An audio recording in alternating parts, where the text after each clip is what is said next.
All right. Welcome to the show, folks. If you don't know me, my name is Mike Asherbrenner, professionally known as the Redneck Connector and proud and humble leader of the Hounds of Business community. And there's April Wyatt, the one and only. She is always working hard backstage in the Hounds, everywhere to lift up everyone. So thank you, my friend. How are you today? Oh, you're most welcome. I am so excited to meet these lovely ladies. The only person Yeah. I know, because she's part of the Hounds, is Amy. And so to meet these other women is just phenomenal. So I can't wait for this to get started. Let's go. Well, we have Aura, but you've been so busy with Women's Month, you didn't have a chance to sit back and chill. So Aura just came in the back door. She was brought by Jennifer Thompson, I Am Magazine. So I am thrilled. I'm so excited. So we ain't got time for me to do my antics, right? We're just going to get straight into Women's Month. And folks, if you're new tuning in, we had our kickoff with Kindness Worldwide. Uh, Kevin Smith, we had the female ambassadors across the globe. It was phenomenal, absolutely phenomenal. So now this is week one of hashtag She Wins March, and they're behind April Wyatt. That's all the promotional partners that are backing this, right? Brand Face, shout out to you. I Am Women's Magazine, the men's division. Living with Intention, April Wyatt, right there. Kindness Worldwide, Kevin Smith popped in the back. America's Supermom Company. She is the one, Lachelle Atkins. She is the one that's going to be hosting that Zoom party. So the ticker down at the bottom, folks, there's your invitation. It's on my profile. We'll put it in the comments after the show. It's going to be a great celebration, right room. Get to meet people, no pitch slapping with a P. You don't have to do that when you're in the right room, right? You just join the party. So, folks, today, hey, have fun. It's late for most people. You probably have kids, business, all kind of things. So we appreciate you being here. We'll do our best, put into the comments, share your thoughts, share your experience in the topics, and ask questions, and we'll do our best to throw it up there as we can. Other than that, let's see. I want to give a shout out to the amazing lady running the backstage, so I don't have to. April Wyatt, go ahead and tell them real quick about this retreat, because every time Oh, you have a retreat, people, it's not a marketing thing. People just keep talking about it, and that's why they fill up like instantly. So tell them if how many spots are left and what to expect real quick.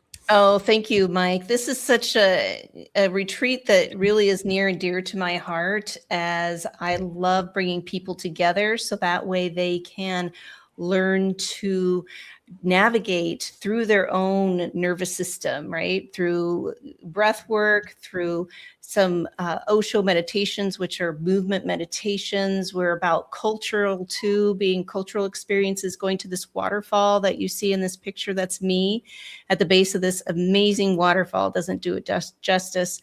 And we also have experiences by going to a local children's Balinese dance school. So we really want to immerse ourselves in the culture and be part of this beautiful space in Bali. So I do only have 6 spots available. So if you're interested in that, you can reach out to me directly and I can give you more information. So thank you so much, Mike. I appreciate that. That's okay because you do so much, and that's what we do here, right? We let people know where good things is. So you can scan the world's tiniest QR code on here, Thank or you, Mike. yeah, or you can go to April Wyatt's profile. There's all kind of good stuff on it. So thank you, my friend. Appreciate you. And this is for professionals, busy people juggling multiple balls, executives, entrepreneurs, nonprofit leaders, just busy people. And the impact here is extraordinary. And here it is. All right. Hashtag She Wins March. Sign up and you're going to get emails, not sales pitches, not infomercials. You're going to get notifications reminding you of power panels like this and then in the end of the month celebration on March 26th, 2 to 4 p.m. U.S. Eastern Time. Have a blast. If you can only make some of it, make some of it, right? If you can make all of it, better off. You're going to have giveaways, networking. This is going to be interactive and a chance for you to mix and mingle with people that you could collaborate with, right? Get to know, like, and trust, move that natural relationship and see what happens. You don't need a sales pitch. You just need to be, right? Just share, get to know each other. So this is the right room for folks like you, if that's it. And real quick, want to give a shout out because you know the old adage, right? Behind every good man's a good woman. Well, we're flipping the script in March, right? Hound style. So we've got Curtis Rivers. Thank you for bringing this show, making it possible, brother. Without support like you, we can't make a bigger impact and reach. This man, Hollywood stunt man, turned soul guide. All right, he's still got his toe in the water. I ain't supposed to talk about it, but he's doing stuff right now. Y'all see on TV. But this man, he built the dream life from nothing and said, I want to be happy. Not happy anymore. I want to do something different. I want to help other people like this. So folks who are feeling stuck, lost, recalibrating, don't be ashamed. We all go through it. I went through it like 6 times in like 2 years, right? So this is the guy. Go to his profile, Curtis Rivers, curtisrivers.com. He's the most unpushy guy you'll ever meet. He's a guy. He loves people. That's why he's my choice. So appreciate you. Thank you for bringing this Power Pack panel and all you do to elevate everyone, especially during Women's Month. Yes. And it wouldn't be complete if I didn't shout out another Hounds lady who has built some extraordinary, impactful things in healthcare. Beverly Neal Clinton, Healing for Wounds. They do far more than just that, but this is a lifesaver. This is people who are caregiving and medical professionals. Wounds last and last. They have a real solution, and we want to make sure that people know about that. So thank you, Beverly, for also bringing this show and all you do in the healthcare sector to make real change, because we know the healthcare sector got issues. We're not going to go, and that's another show. But the way we do it, especially Pioneer Women, are making real solutions. So we want to celebrate her, celebrate them. Love having you in the pack, my friend. You are something else. So without further ado, let's run this intro and get these amazing ladies up here. What do you think? Let's get it started. Goodness, I can't wait. Well, do you want to hit the button, or are we going to fight over it? You're actually going to let me hit the button? If you hit the right gosh, this is just amazing. Yes, I'm hitting that button.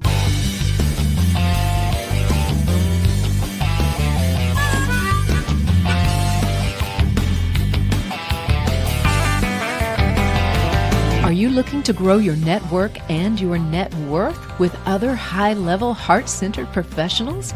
Then grab a seat and your favorite beverage and join Mike Asherbranner, the Redneck Connector. It's time for the Hounds of Business Community Happy Hour.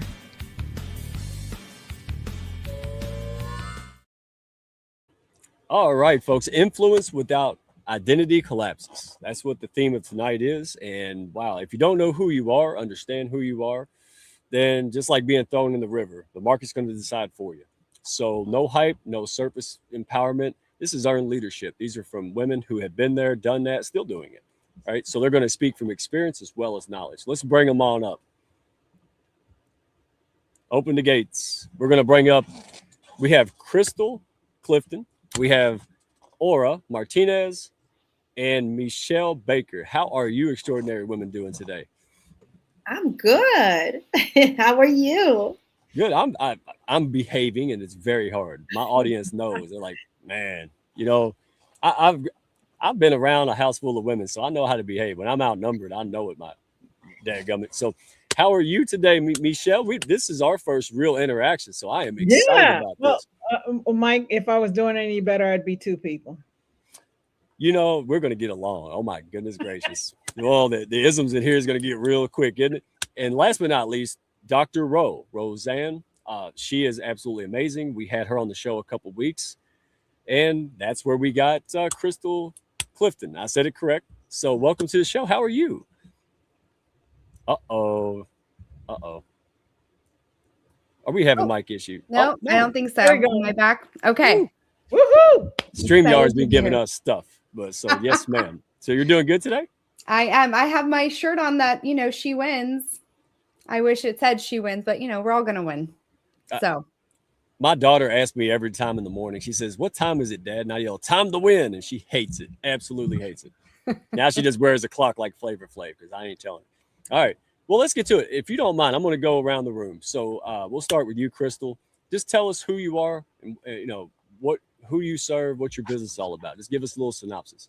Yeah, absolutely. Thank you. Well, I'm very excited to be here, and who I serve are entrepreneurs, business owners, and my background is really in alignment and finding the foundations, so that whether you're a luxury hospitality brand, that's my background, or you're somebody who really is value and service led, and you just want to get your voice and your desire to get out in the market to be seen and heard and get the revenue going.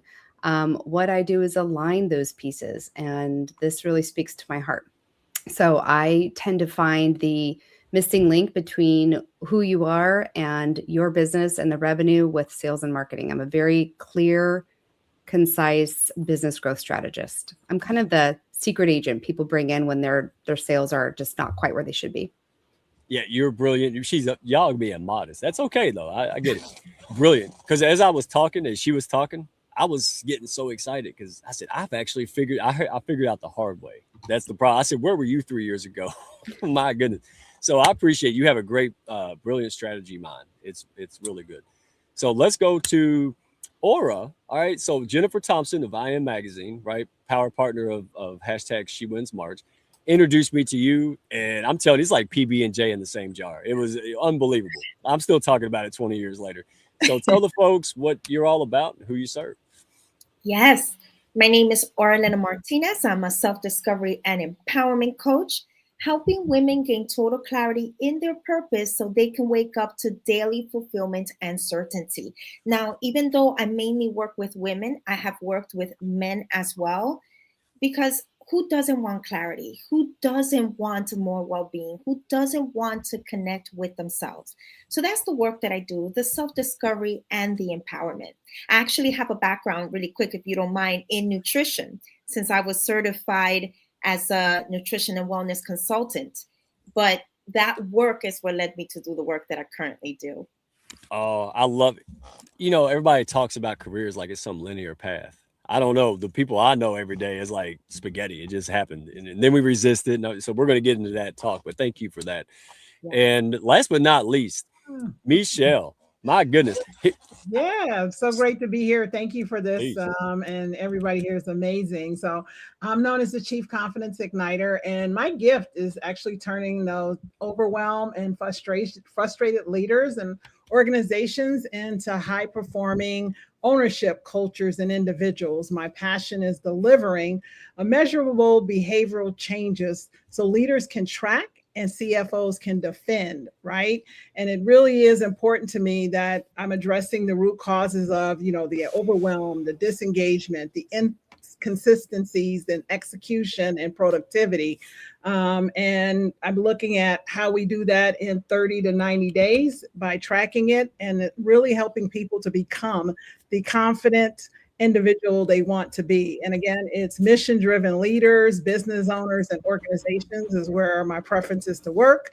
And I absolutely love what I do. But who invited you? Who connected us?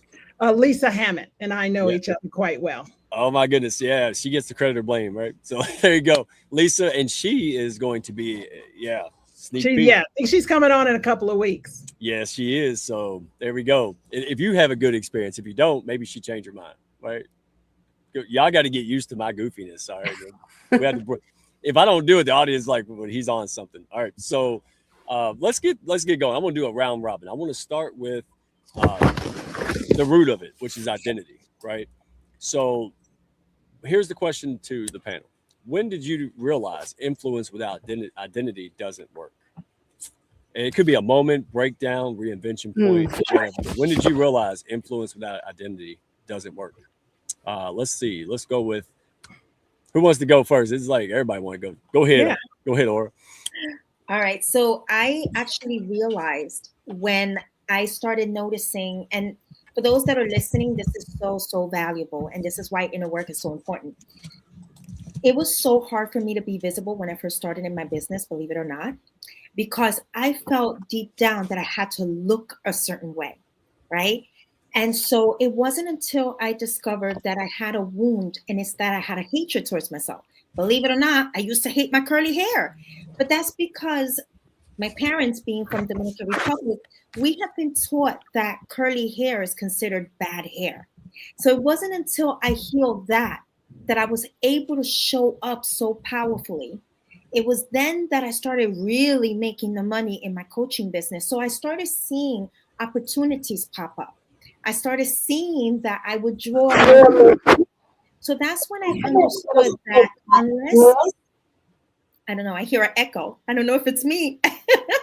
I'm gonna mess with you and say I don't hear anything. Keep going. Okay, I'm gonna keep going then. I'm gonna keep going then. And that's when I understood that unless you can see yourself truly, see the beauty in you, embrace all parts of you, and own who you really are, there is no way you can have the success that you want, the influence that you want, the impact that you want. So that's when I understood how important that is. Wow. That's just powerful. And the fact that you can just say it like that, that's going to inspire so many people, because we think we're the only ones, right? When you pull up Facebook, you never see a clogged toilet, right? Like, so we're the only one with a clogged toilet, right? I feel you. And I am, wow, amazing. I feel like we should go to the Chief Confidence Igniter on that one. Let's roll on that one. So go. What would you like to add? What was your thoughts here? Oh yeah. So one, like I'd really like to say, so when we're, talking about identity, we're just talking about the characteristics of what make you uniquely you, right? That thing that makes you authentically you. And it is not something that we naturally come by, because we live in a society that tells us what we need to, ought to, should be doing.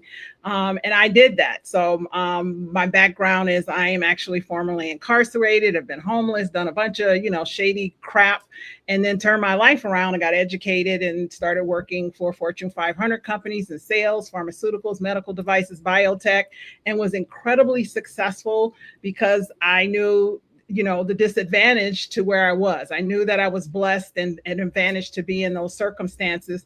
Now, when I stepped out from that after doing that for 20 years and became an entrepreneur, I had immediate success on stage, right? People had an affinity for me, and it was because of my authentic way of being. However, I had built my confidence on my external accolades and achievements. So internally, I wasn't trusting that these people who were just wanting to be, oh, you should do this. Like, so I became immediately overwhelmed by all the shoulds and do this, and couldn't figure out what to pick, and spending money on this coaching and this training and this, so anytime somebody walked up to me and told me this was going to make me be able to do that, I was purchasing it, whip out a credit card or whatever. And it was because I wasn't rooted in a clear identity of who I was, what I was called to do, and how I was called to serve. So taking a step back and getting clear on that again, and deciding who I am and what my purpose was, allowed me to now build my influence and be unwavering in that. So like, I don't apologize for who I am. Like I am the Chief Confidence Igniter, and I will light you up. People say it all the time. Oh my God, I feel better for being around you. And that's what I teach and coach and train people how to do. Like, be rooted in who you are and be amazing everywhere you go. It's not about the circumstances, it's about who you are and what you decide to be.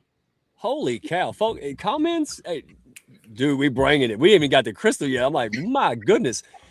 Wow. No, because I know people tell me stuff. They hide it. I've been there. Everything you're saying, yes. So Chrystal, we got to go to you, because you're not shy. You've been through this journey. Go ahead. I'm not shy, and I have a little different of a perspective in a great way.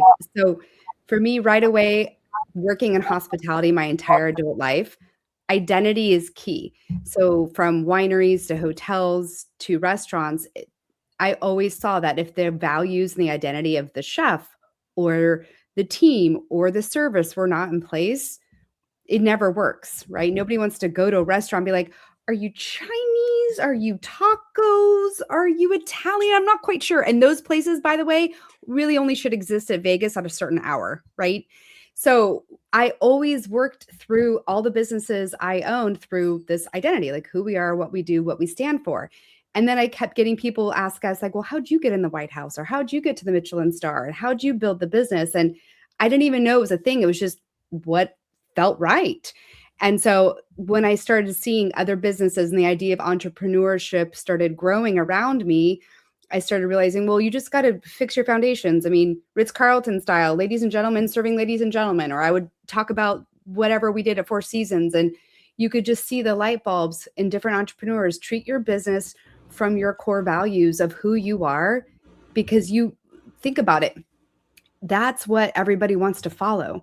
Nobody goes to a taco stand thinking they're getting French food. So like, you just need to deliver who you really are and who you are from the core. And the rest really does become easy. So that's, and I love your curly hair, by the way. So I just think, just own it, be it.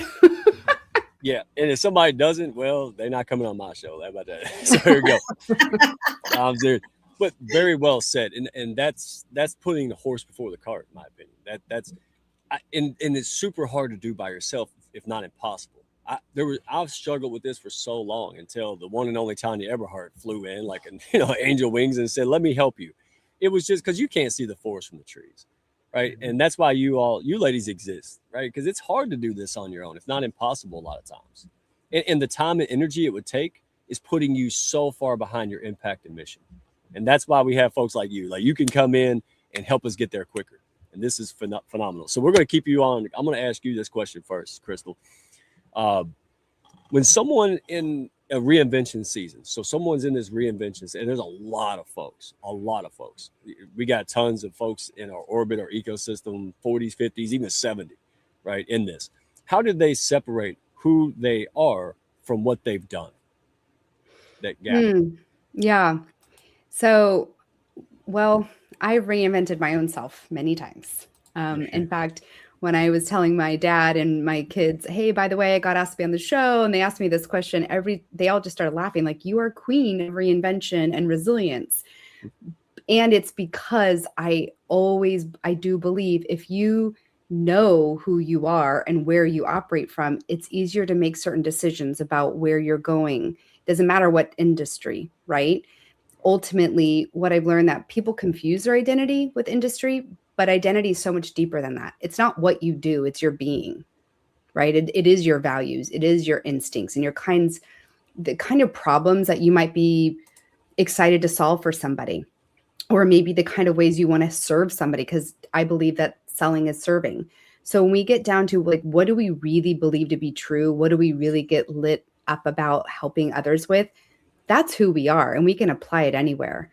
And I've had to do it many times over. I mean, in the beginning of my business, I was the janitor and the bookkeeper and the winemaker and the sommelier. And then over time, you just realize, well, it's just about how I show up to all of those roles that matters more than me doing those roles. And I think in a very fast-paced world, we tend to see a reward for what we do more than who we are. And I think slowly over time, people are starting to recognize, hey, who I am is more important than what I do. And there's beautiful, ladies on the panel that help with that. Like, when you own that and you love that, a lot of what you do just becomes a little bit more aligned. Right. Because far too often, correct me if I'm wrong, people are building businesses because it's lucrative or this, or they see other people doing it. And then they become, like a fish out of water. Right. I've done that. That's why I'm so confident to say it. I was like, well, I got to be this way. Could you imagine me wearing a suit, speaking plain English and really proper all the time? Yeah, that's what the problem was. It wasn't my offer. It was weird. Well, and I think that's where marketing can kind of get distracting because it's trendy. And that's where you and I first recognize, like, oh, we are so aligned, because the more you own who you are, the more authenticity about who you're going to be for somebody else resonates. And I will say, in today's time where AI can be doing anything, people don't want anything being marketed. They just want authentic. They want to know, is this real? Is this true? And then my kids are always teasing me. They're like, Mom, AI made that. I'm like, they did? Oh man, I thought I was getting good.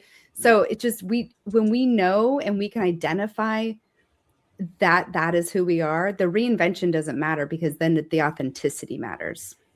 You're absolutely right. Marketing fatigue and a trust deficit the size of the national debt, right? It is exhaustive. So when you show up as you, and hey, spoiler alert, folks, I've seen this. I've seen really in tune people pull out their flip phone like it's 2010 and stuff. And because now it's not AI generated, right? You're just walking around stumbling, because that's what people want. So you hit the nail on the head. See, super pro right there. So thank you for that, because you're spot on. You horse before the cart, get clear internally. Boy, that makes the marketing and external clarity so much easier. God, I wish I'd known that years ago. And even when I knew it, Meshell, I didn't listen. I was a hard head. It's not a costume, So let me ask you this. And you engineer confidence systems. So what breaks first when identity isn't aligned? Did I mute her? Somebody did. There we go. Basically, your confidence. You will start to reach out and seek. You will look for other people to affirm your decision. So, like, as a leader, instead of you leading and, going in, this is the vision, this is the path, this is the plan, this is how we're going to do it. And we can strategize what that outcomes looks like. You're more in a questioning, right? So you're asking your team, right? You're asking the people if it's okay. So you are looking for people to acknowledge you, and then you're more managerial. So you're telling people what to do because you don't have the ability to give people autonomy because of your uncertainty. So it creates a lot of internal uncertainty, which then turns into chaos. So the way that person operates, it just puts a lot of pressure on an organization, and it starts to fall apart. So you may not see it initially, but you will see it over time.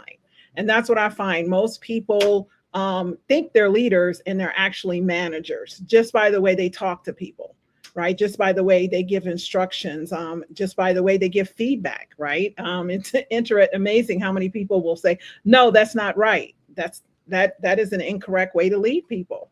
Like, oh, I'm curious. So why do you think that's going to work? Oh, so have you thought of, right? So a leader actually has invested in how they communicate, and all that communication, that ability to communicate in a powerful way that even if somebody's wrong will still empower and encourage them, it dissipates and disappears. Oh, wait, Mike, we can't hear you. What is the tech gremlins doing today? My goodness gracious. So the joys of live stream. So don't invoice me when I ask you this. You promise? You good? Okay. So it sounds like you're saying it's an internal job. Like, because we think of confidence, we're like, just walk around and strut like George Jefferson. But what you're saying is look, the confidence comes from certainty. You understand what's at play here. Your ego's in the back seat. Now you're operating on a high level, right? Yeah. Is that what you mean? So when it comes to operations, how does that look in practical terms? So we have entrepreneurs watching, we have operation leaders. How does that show up? Like, how do you know it? Like, that's it.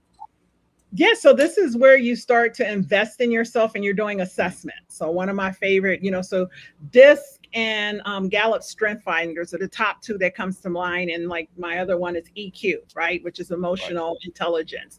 So you're starting to assess yourself. You're investing in yourself because what you're looking for is you're looking to leverage your strengths, and you're looking to round out and grow any area of, they call them weaknesses. I call them areas of opportunities, right? So you're looking to get stronger and strengthen those, but you don't know what to strengthen until you become self-aware. And the only way you become self-aware is when you invest in yourself, right? You will never, ever, never, ever go wrong by investing in yourself. That's a misnomer. So what happens to people who are wealthy, people who are well off, people who love their life, they have invested in themselves, because that doesn't magically happen because you want it. It happens because you create it, and you will not create it unless you get out of your own way. The battle is not external. It's always 100% internal. See, this is what I love about this panel and the one we got coming up here soon. This is wisdom and experience. Like, you guys, you didn't read this out of a book. Y'all ladies live this. And this is why, and it's on a deeper level, and it's not coming from me. This is great, because you're absolutely right, 1,000%. And internal job, it makes it, you don't have to perform when you got it down. Like I was there. I'll be honest, since we're honest time, super honesty time. I used to get triggered by people, and they say, well, they push my buttons. And then the thought hit, because I hang out with April Wyatt and the Hounds all the time. Somebody said, why don't you take the buttons off? I didn't even think about that. I was like, can you do that? And that's why I love doing these shows, because y'all know what I'm talking about. I mean, you all been in people business, and you will go nuts trying to wonder why people act the way they do. Better is know how to respond, because you know more so what you tolerate. Like, I'll just walk off. If I see nonsense and I'm like, what do I do? I might leave if that's the best solution. And it's not rude. It's not ego. It's guarding peace. So you're just saying, hey, concern yourself about you. That's what I hear you saying. Right. Yes. So, just to dovetail on what you said, I actually believe in creating this bubble. So one of the things that's non-negotiable for me is my morning routine, right? So, and I get up every day, and I wake up and I'm like, thank you. I get to be a gift and blessing. That is my calibration and my floor. So whenever I am not able to do that, it means that Meshell needs to go take a break. Meshell needs to take a nap. Meshell needs a snack, right? I'm like a child, right? I either need a snack, a nap, or a break, right? So it's one of those three. And that's the only time I'm not able to calibrate. And when I met with people who are difficult, people who are cantankerous, I don't internalize it because I live in a bubble of awesome. I tell people I've spent too many years, too much money, and too much time to be the amazing awesome that I am. You do not get to dictate my awesome. So what's wrong with you, boo? Oh my goodness. Not me. Before we go to Aura, I want Chrystal to chime in because I don't know if it was you, Chrystal. When I made the comment, normally I don't take calls right now, but I'll talk to you. And that means that I shouldn't be in public. I have the flu. I turned into the biggest man baby you've ever seen in your life. You know, like people who know me, April Wyatt can take a phone call because she's used to me. But I'm not doing no daggum collaboration call when I feel. So it's self-awareness. It's hey, show up tomorrow when you feel better and you can put your best foot. I know you're dying to say something, Chrystal, because you know. Well, I just feel so excited that everything that you're saying, Meshell. I mean, my kids know, like, nope, morning time, nope, don't, no, And I think especially as a single mom, I've had to be like, I love you. This is me time. Or same with business too. It's like we, as founders, owners, entrepreneurs, we forget that we're not Gumby. It's like, you know what? You need that same bubble to just recalibrate and recondition what needs to come next. Comes from a place of groundedness, not from exhaustion, caffeination, and all the things, you know? So. Samantha Burr, Eco Sam. Yes. So I hear it from her too. And she's over here going, thank goodness, because you're saying exactly what she practices. And see, this is what I mean, reinforcement. Because sometimes we do stuff like this and we think we're full of garbage. And then we hear someone else we respect say it and we're like, oh, I'm not crazy after all. I was on to something good, right? Like Mike shouldn't talk to people before noon. That's a good principle, right? So, because I want to show up with my best self. So thank you for that. Aura, we're going to bring you on up. And do you want to add anything before we get to your question? I do. As a matter of fact, I agree with Meshell 1,000%. So to me, my morning is extremely important, especially because I deal with a lot of people. So one thing that I didn't mention earlier, apart from being a self-discovery and empowerment coach, I've been a flight attendant for 19 years. It's going to be 19 years this July. And so I get all the time people telling me, oh my God, why are you so happy? Why are you so bubbly? Blah, blah, blah. Well, the reason why is because to me, my connection with myself, super important. Me understanding what I'm feeling, what my body is feeling, what I need for myself, extremely important. And so the more connected you are with yourself, the more you understand yourself, the more you're able to fulfill your own needs, you're going to be in a better position to give your best to others. And I think many times we forget that. That out. I caught myself on mute. I type like I'm slamming the keyboard like this. So I have to mute it. That's why I do that. And let me ask you your question, because I have one for you. Let's see. High achieving women often check every box and still feel off, right? That's what I hear constantly. And men too, but we're focused on women. So we got everything done on the to-do list, but we don't feel right. So what's missing? I know it's a general question, but in your line of expertise and work, what's the common theme for yourself and others? Like, hey, I got it all done. Why did I not feel like all excited and aligned with it? Yeah. So I've noticed that when high achieving women, they check off the boxes, but still something is off. It's because they're checking boxes that are not theirs to begin with. So at a very young age, we're taught how to be, what to do, what career we should be on. Oh, we should be married by this age, have kids, right? And so when you are living a life based on what someone else thinks success is, that's when you find yourself asking yourself, well, okay, so I did everything that supposedly would make me happy. Why do I still feel the way I feel? Emptiness and all of that. It's because your fulfillment does not come from checking boxes, especially other people's boxes. It comes from alignment. And if you look at the word align, it sounds like a line, one line. What does that mean? You're meant to be one line with yourself, your mind with your soul, right? Your actions, right? Who you're being. And so whenever that alignment is missing, that's when you feel off. That's when you don't feel fulfilled. And so one of the things that I like guiding women to asking themselves is, what will feel good to me at this very moment? What does success mean to me?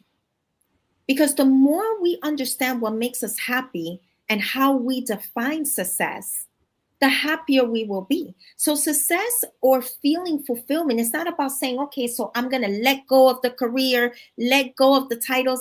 It's not about that. It's about redefining success according to who you are instead of what you have been taught to be.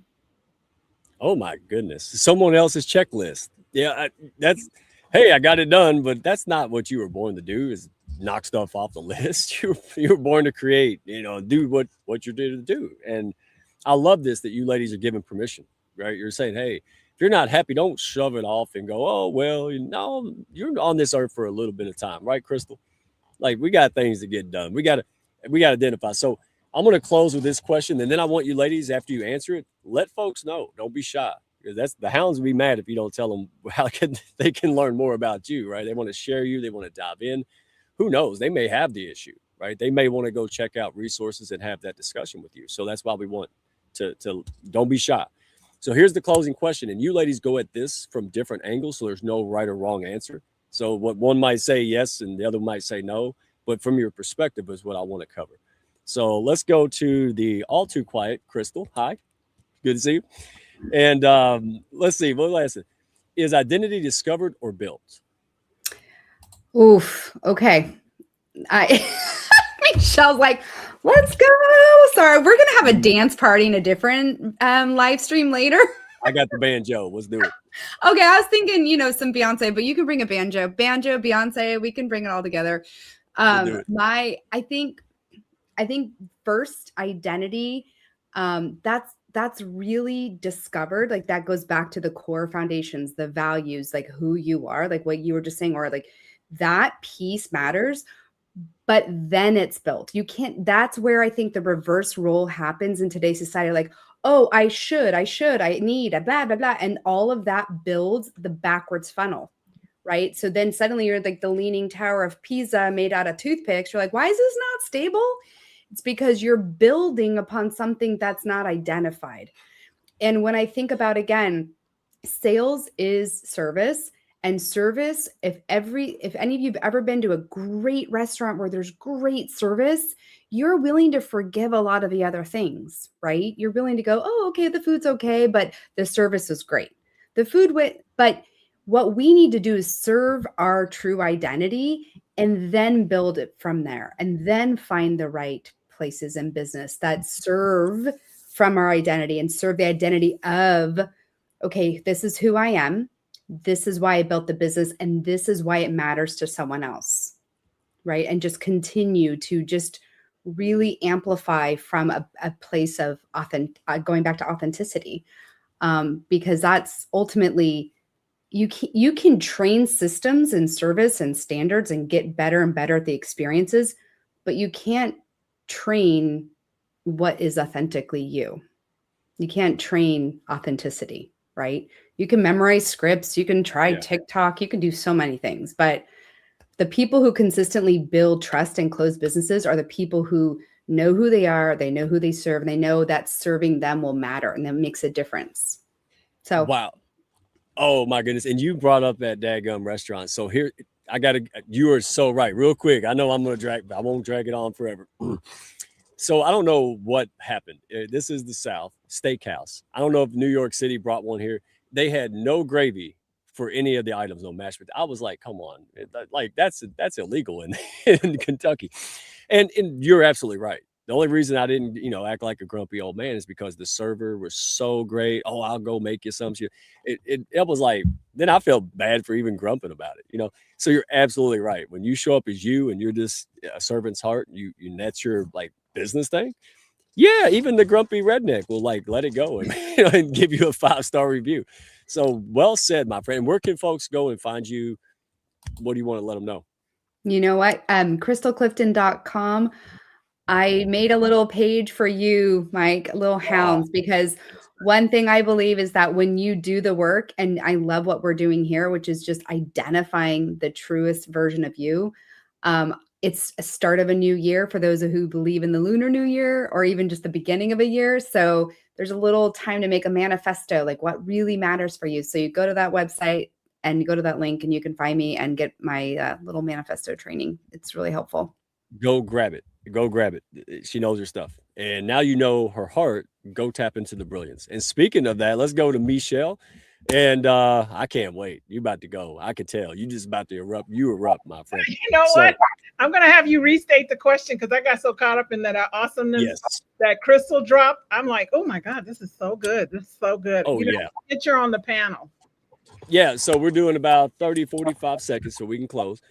Is identity discovered or built from your perspective, from your angle? Oh, it's absolutely built. So the person that comes to mind, I think about somebody like Beyonce or Bruno Mars. They knew who they were at 3 years old, right? So they still built in by being committed, by being dedicated, by being disciplined, by being consistent to get to the level they wanted to get to. Now, think about that. Most people don't even know who they want to be.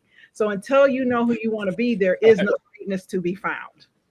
There, bingo. I'm sitting there going, y'all both right, because I didn't know I could define success for myself. Yeah. I didn't. I was told by mom and school and everything else. And then at 44 years old or 40 years old, what do I want? I didn't know I was allowed to ask that. Ain't that crazy? So you hit the nail on the head. Where can folks find you? What do you want them to know? What do you want? So definitely just reach out to me on LinkedIn. I love to stay connected. And then you can DM me as we get connected, or you can send me a message with the connection request. And I'm, happy to jump on a call with you, 15 minutes, and you will be on fire. That's what I do, is I ignite confidence. So just reach out and say you want a quick chat, and I'll send you a link for 15 minutes and change your life forever. Forever. Yeah. I don't think anybody's going to doubt this panel can do it. That's it. And here's the good news real quick. If they ain't the right folks, like nobody on this panel is going to sell a vegan steak dinner. That's what I love about it. You're going to say, wait a minute, you need to go do this first. That's the hound's way. And I can already tell. So thank you. Let's go to Aura, because don't no one leave. We have two amazing ladies coming in from a different perspective. Do not leave. And then we got Canadian South up in the house. So y'all definitely don't want to miss this. So Aura, what is it for you in your perspective, right? Is the identity, what comes first, chicken or the egg? Is it built or is it discovered? I think it's both. And it all depends on where the person is. It's discovered because you have to see yourself clearly, right? You have to see what you're made of. And then once you get clear in who you are, depending on where you are in your life, you may need to build the confidence muscles. You may need to build the self-worth muscles. So I think it's both, depending on where the person is in their own journey. See, now I'm going to make a note to say. But I stopped because I know it's 30 seconds. Did you time yourself? You was like 29. Stop. You were amazing. Oh, my goodness. Well, ladies, you all are extraordinary. And I appreciate you coming, taking the time today to share with all these amazing hounds, the ladies, and then the men, right? We got a lot of men support running around. That's what we should do. So thank you so, so much. Meshell, you're amazing. Chrystal, oh, you even had Dr. Rowe pop in. Wow, that's a busy lady. So Dr. Rowe, I saw you. Did you see me go like this? That was that. So thank you, my friend, for the introduction to Chrystal and Meshell. Wow. My goodness, you ladies are fire. There could be a collab here. You want to do a part 2? Let's talk. All right. So let's do it. We're going to say goodbye. So now's the time to wave. I like to do this. It's weird, isn't it? All right. So nobody leave. Thank you all so much. You're amazing. All right. Bring them on up before everybody thinks we're over. There we go. Now we're going straight into panel 2, because this kind of put the icing on the cake with panel 1, and it's got its own flavor. And I want to introduce these amazing ladies. Amy Cornforth Long. Oh my goodness. I said some crazy stuff in October and she liked it. So yeah. And again, reinvention, identity. She had a great career. I'll let her talk for herself, but that whole, look, I want to live. Right? And she had such courage to do the crazy stuff it takes to build, reinvent, and all of that jazz again. Not because she had to, more impressive because she wanted to. That's the key, because she wanted to do more. And what an amazing person. And then, in my rendition, Britton. All right, I met Britton, and we met at Podfest. So me and D. Scott Smith, Big Texas, right? He's standing there in his big Texas outfit and his big hat, and I'm looking like me, like I always do. And these two ladies come around looking like D. Scott. And it's like they looked and were like, let's go talk to them first. Like we're the only dudes looking similar to us. And so that's how we picked them up, Podfest. And so anyway, Amy, let's start with you, my friend. Tell the folks what you do, who you serve, what you're about. Hey, Mike, thanks for having me. Great to be here. My pleasure. I'm a law firm leadership consultant and author of The Subtle Art of Leadership. I work with law firm owners to help them transform and reclaim their time so that they can take that time and spend it, whether it's more time on their business or just have it for personal reasons. Yeah, because you Esquire. How long have you been in the law game for? It's going on 21 years this May. I'll be a licensed attorney. Mm-hmm. Yeah, I don't argue with this woman. Are you kidding me? Like, she will shred me. Thank God she likes me. But you bring a wealth of knowledge to what you're doing today, and that is invaluable. So we're going to get into it, because if anybody knows about this subject, my goodness, it's you ladies. Britton, I am so thrilled to see you, my friend. It's strange because you're not wearing your hat and you wear it more than I do. But we had some hat issues. Somebody, we'll have to file an insurance claim because of damages, but we'll get it. So yeah, it's unfortunate, but it is what it is.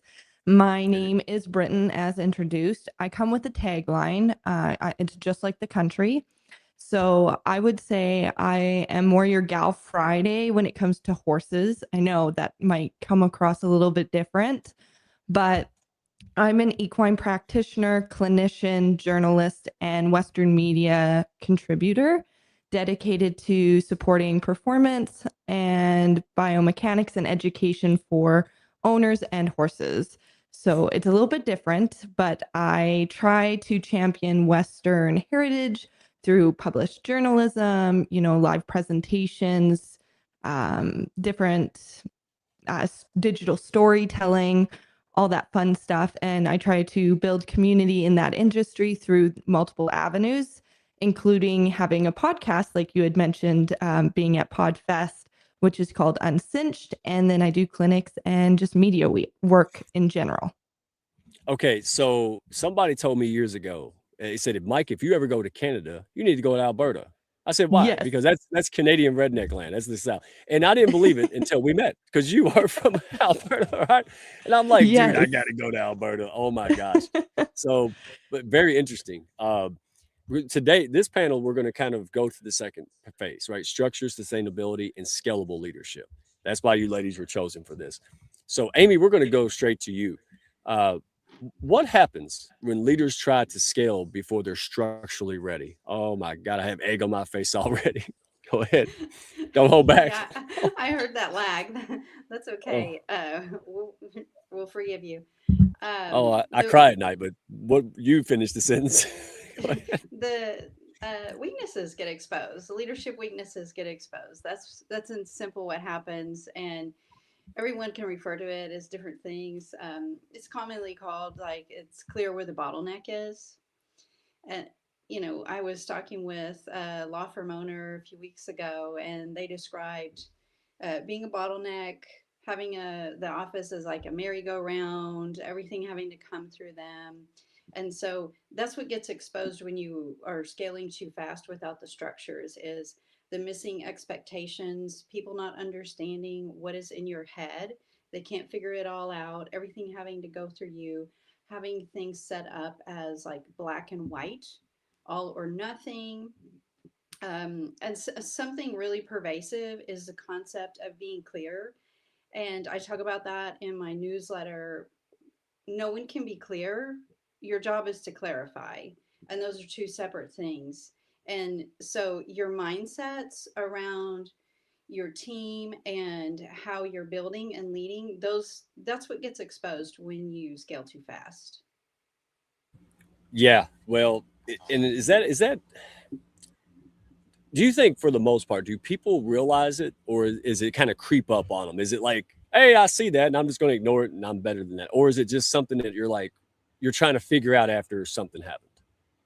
Well, I think everybody's different. I think for the most part, everyone is doing their absolute best and they want the best for their business and for their team. And we're all subject to the idea that we don't know when we're in our own way and we often can't get out of our own way. And the only way to get out of your own way is to have a conversation with someone that can see you're in your own way and help you. Last question before we go to Britain, but is there a certain place, like where do leaders become the bottleneck? Like, is there a certain like generality where they get in their own way where, or is it just really just up to the person and situation? Well, a very common one would be decisions, wanting to be able to sign off and see everything. Because when you start out, especially if you start as a solopreneur, but if you start as a solopreneur or if you start out and you have a few people, in the beginning, you are in charge of all the decisions and you feel like everything is on your shoulders. The bottom line is always with you. And then as you grow, you let go of responsibility, but not always the right amount of authority or autonomy or any decision making. And a lot of people have trouble thinking of decisions on a spectrum.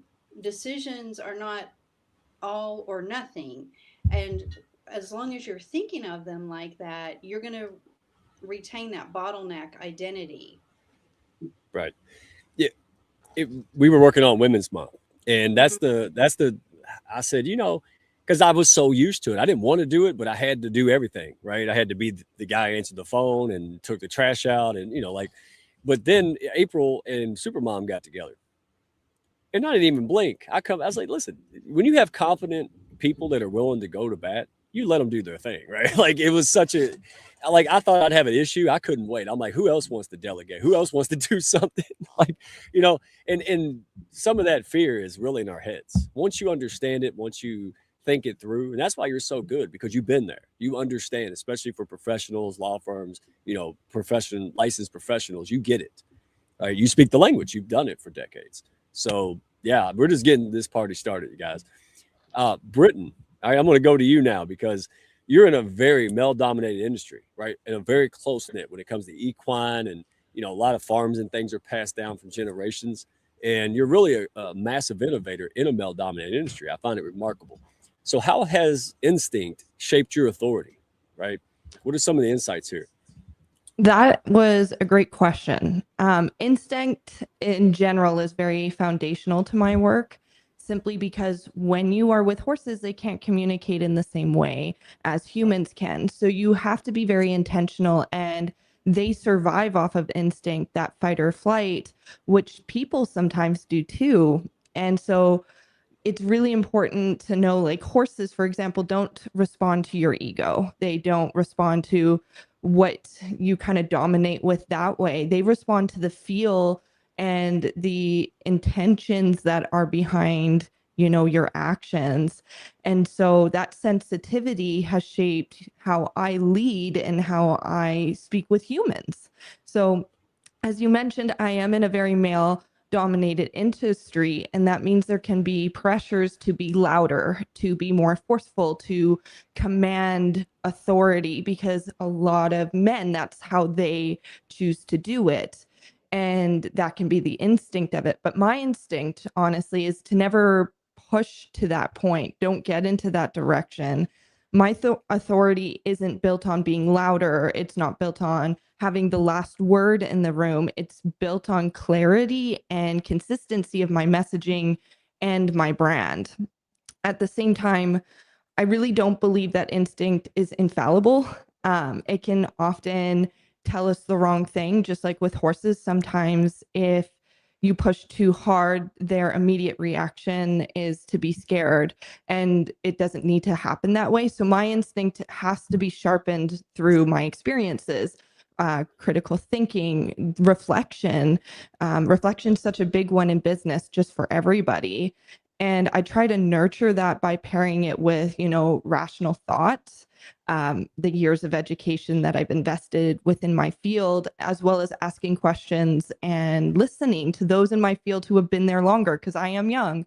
And if I try to act like they don't have, things to teach me, I'm going to miss out on some really good, nuggets of gold. It's just basically creating informed intuition, if that makes sense. Oh my. So, yeah. It makes perfect sense because I'm going to take a U-turn because I can only imagine Amy's like, oh, let's go here. Yes, Amy, I picked it up.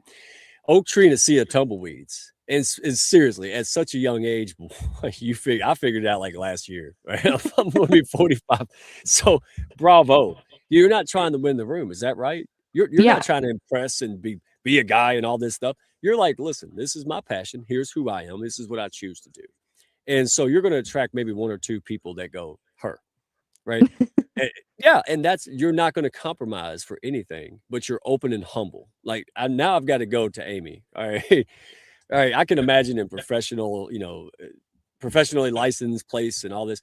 What do you weigh in on this? Because it's easier said than done. It's good to go on a live stream and say, be yourself. But when you're in a law firm or a courtroom or some kind of, where there's expectations, gosh, it could get, it could go south fast, or you question things, or, what is your take on this?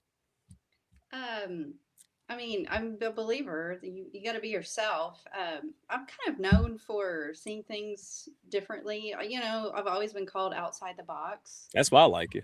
There was something I want to mention from the first panel that about confidence and certainty. So I say confidence actually comes from uncertainty instead of certainty. Because confidence comes from uncertainty. When you're experiencing uncertainty, what you're doing is you are staying with it when you don't know what to do. You are building that muscle of actual confidence. You are making your way through those new experiences, those judgment calls. And those are all things that, when I was developing confidence and found that I had confidence, it was a reflection of going through extreme moments of uncertainty. Because the certainty actually is more of, I already know what's going on here. And so, back to your original question, outside the box, I mean, some people say I just have a contrarian view. And I think you just have to lean into that I can't help it. I think you are the example, right? So you're a kind of a pioneer and a reinventor, and so for you to kind of be a conformist would be weird, right? It's just like, could you imagine, Britain trying to stomp around like she's a 7-foot tall dude? It's weird, she doesn't need to do that, right? Nobody wants her to do that. So you're saying get in where you fit in and embrace it. And that's what I liked about you. You didn't try anything. You were just you. And then you evolved and you figured things out, and you tell it like it is. And I'm not a snowflake anymore. So it was really easy for me because you just tell it like it is. I'm like, well, I know where I stand with folks like that, but go ahead. Cause I know you got some brilliant. Hey, I embarrassed myself yesterday, today, and I will tomorrow. So whatever. I give a lot of grace because I need a lot of grace. That's the way it works. Like when somebody goes, hey, I'm going to give him a pass. Well, you just got cool points with me, right? Because y'all see me, and I'm not. Look, I have good qualities. I'm a good dude. I got a lot of good stuff going on, but I also have a lot of stuff I don't like to slip out. And we all do. That's the whole point. It's not even in spite of. I love what you said. It was the unconfident moments that, the uncertainty that made you stand out. I just went through that. This whole year has been like Mr. Magoo if the bad shit actually happened to him. Like, I'm like, what is going on? But I have gratitude because if it wasn't for that, I wasn't going to get up one day and say, let me change everything. Nobody does that. If you're comfortable, but when you're uncomfortable, now you're going to find out what you're made of. And that's what I hear you saying, right? Those are your moments of decision when you find it out. Right. And I would have to venture, go back to Britain. It takes way more courage for you to stand solid as who you are, who you choose to be, around a bunch of folks that, our guys are different, right? And that to me is, so do you notice that people lean into you once they understand how strong you really are? When you're not trying to perform and do all this shit to fit it, do you see people go, hey, I really like her? Actually, that's a great question because I just came back from Arizona literally yesterday.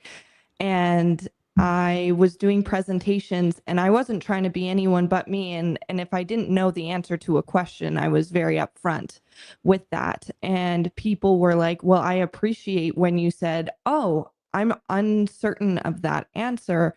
I'd need to know more.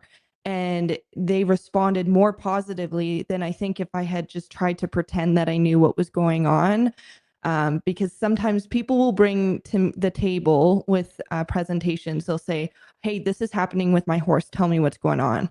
And unfortunately, I'm not a miracle pill. I can't fix that without feeling it and seeing actually what's going on. And so I'm very upfront with that. And then I found that I had a lot more people actually coming to my presentations after that. And they would talk to me and say, I appreciated that you weren't just trying to give me a BS answer, if that's even makes sense, where I was just like, oh, I need more information and I need more to think about before I give you an answer for that. And I think a lot of people really appreciate it. Hey, the right people appreciate it, right? Like you might come in, Amy might come in and do Amy, and like 8 people go no, but then the 2 that stay, that's the one she wanted in the first place, like a pull filter, right? Like it's totally. Yeah, because I can imagine people like, I don't like that. I loved it. That's why you're here. I'm like, well, I like it. I like authentic. I like truth, right? Like other people may not, and that's the calling card. You 2 ladies really define this very, very well. You do the hard work, figure it out. Right. Once we do the identity work we just talked about in panel 1, now the next step is sustainable model, right? Like you got the horse before the cart. Now build out the funnels, build out the systems. What Fortune 50 company or successful entity doesn't have systems? That's what clicked in my head like 3 months ago. I'm like, dude, you can't run this on dreams and passion. You have to up level like a Fortune 50 company does. And then the strangest thing happened. I loved it. I was like, why have I been running from this for so long? This is great. Just move the structure, right? Like just tighten the ship. So, because I don't listen to Amy, because she's probably been telling me that for 6 months. But all right, ladies, I want to tie this question back to panel 1, right? Because it kind of picks up where it left off and they kind of merge. Amy, we'll start with you. How do you build systems that reflect identity instead of suppress it then? I think it's just a really simple word. It's reflection. And Nice. The only way to get through that identity is to reflect on what you want. And we could talk about that being your expectations and your visions. There's a lot you could go into it, but the number one thing is if you want to reflect identity, you have to do a deep amount of reflection and you have to do it consistently. You can't rely on it just being one time, and you can't rely on what comes to you through outer measurements. Like, I know there's a lot of personality type tests out there and registrations you can do to learn about yourself. And I'm not against those. But what I always say is first reflect on who you say you are first before you let a system tell you who you are, and then mesh those together. And that would be simple down to like your expectations. Mike, you're a leader and you lead a team, so you have expectations of yourself, you have expectations of your team has expectations of you, in case you didn't know that. And they have expectations of themselves, and those are 4 different things. And in order to reflect the identity, you have to go through all of that, and then you want to put those together because you don't want to just meet you don't want just them meeting your expectations. You want to meet their expectations, and you want to know, what are you saying you're going to hold yourself accountable for too? What is your identity? And you want to be able to reflect that. That's a mic drop. I can't say anything because she's that straight. Well, and also on that line, a lot of humble, because you gave us a format. You gave us a whole pile of information you sent me. And I did my thing, did my AI stack, and it turned out to give us the best networking we've ever seen, right? So when we're talking about structures and sustainability and models, it's not, this is a result of that. If people feel comfortable and they're like, hey, I can bring stuff to you. Well, you just got brilliant free information from the brain of Amy, right? Like I've never in a million years figured that out. It was that kind of thing. So you'll get benefits. Because when I used to think of sustainability models, I think of HR departments, bureaucracy, and crap, and we're not talking about that. We're talking about things that will enhance what you're all about. That's, hey, how do I do better in my practice? How do I serve better? Team, clients, everybody. Because all that money in marketing, it can be amplified when people go, man, I love them. Just like Chrystal was saying, right? Hey, I was mad because there wasn't no gravy, but I forgot all about that because that server was so amazing. I feel like an asshole for even asking about gravy. And there you go. Britton, so let me ask you this. Your question, back to you. How do you build systems that reflect identity instead of suppress it? So I took this question a little bit in a different way and kind of applied it to me exactly. But I try to build all my systems around who I actually am. I'm not trying to build what it is easiest for Mike or Amy or, Aura or anybody like that. I build it around who I am and what works for me. Because that's the only way it's going to work out. And that means that you're constantly evolving those systems as you change or as you grow. So my systems, for example, will be a little bit more warm, definitely relationship driven, just because that's how I experience life.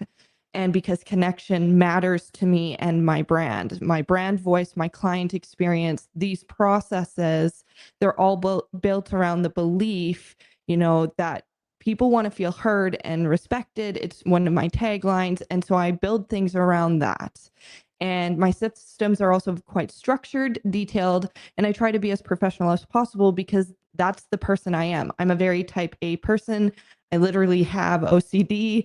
And so I need those systems to be working around that way. So it builds my brand identity through the identity that is me as a person.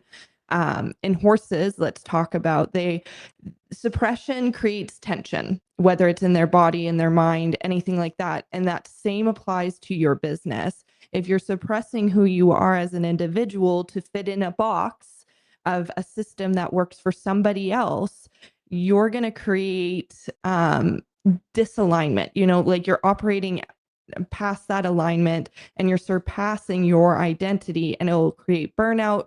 You'll start resenting that work. So that's, I guess, my question for anybody when they're trying to create these systems. Does this feel like me? Does this reflect my values and my company's voice? Would I be proud of these in 5 years? And if these are all yes, it stays. If not, you redefine it. Wow, you ladies, I should just sit the mic here and let y'all, you don't need me here. Y'all are killing it. So Amy, anything you like to add to that? Because wow, I mean, you ladies are like playing ping pong. To do otherwise, you might die a slow death inside. Just say that. She's on point. So I agree with everything. And I worked at 2 different Fortune 100 companies, and they can be pretty brutal. And I've been there in moments where I wasn't true to myself. I know exactly how that feels. I know how it feels to, be sweating through your shirt, through anxiety and pressure, and feeling like you have to bend your own core values and principles because of the decisions you're having to make. You're having to choose.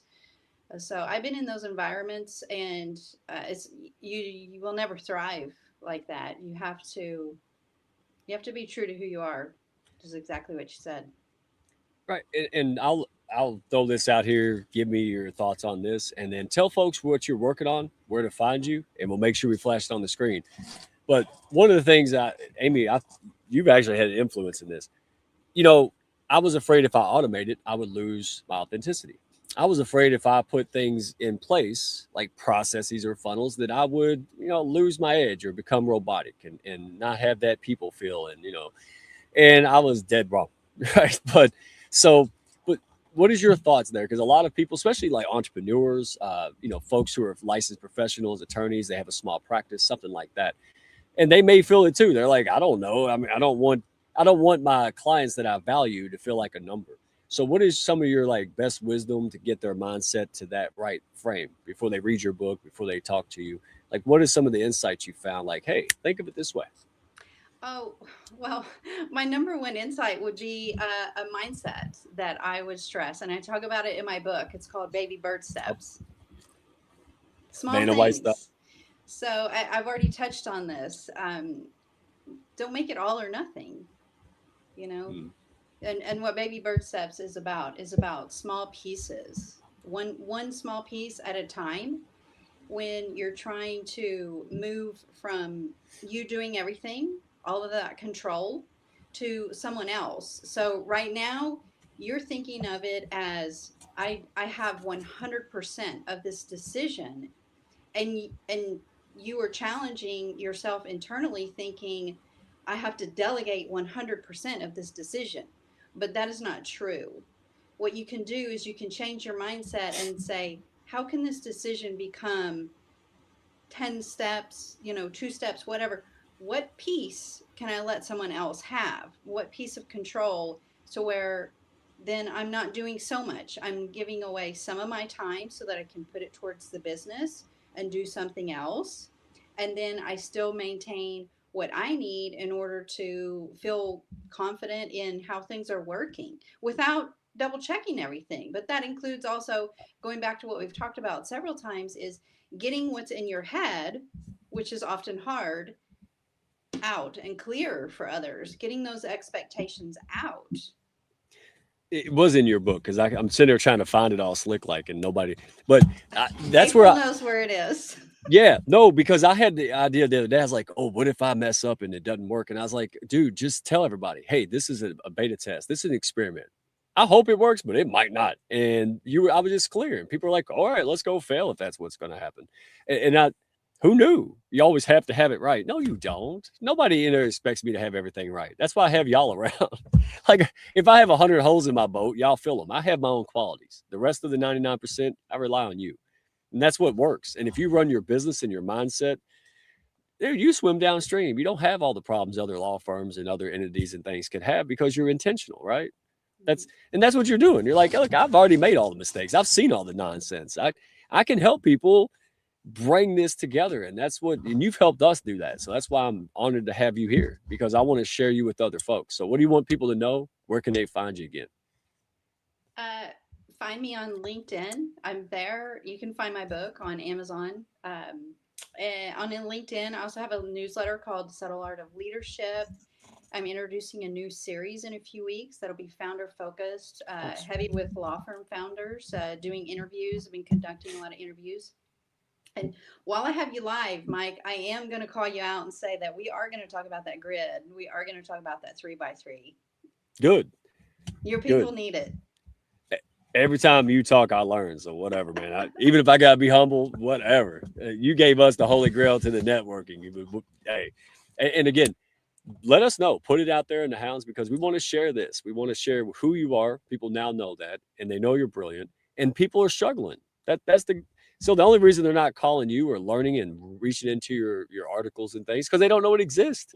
So thank you today. Thank you for showing up all the time. You show up, you do good things for people, and that's why they're happy to share you back. And it's an honor to have you, my friend. So yeah, don't leave. Don't change the channel yet. We're going to say, Britton, what do you want to share? Because you are in a very unique, you do podcasting, you're in all the equine stuff.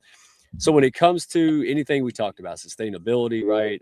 Identity, leadership, what would you like to to someone that's maybe struggled where you are, right? Maybe they're on that path and they're just a little uncertain. What do you want to share with them?